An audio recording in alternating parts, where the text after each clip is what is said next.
እግዚአብሔር እረኛዬ ነው፣ የሚያሳጣኝም የለም።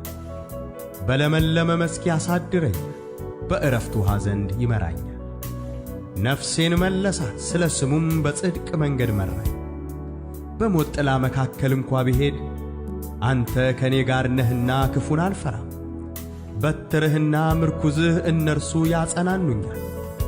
በፊቴ ገበታን አዘጋጀህልኝ፣ በጠላቶቼ ፊት ለፊት ራሴን በዘይት ቀባህ። ጽዋዬም የተረፈ ነው። ቸርነትህና ምሕረትህ በሕይወቴ ዘመን ሁሉ ይከተሉኛል፣ በእግዚአብሔርም ቤት ለዘላለም እኖራለሁ።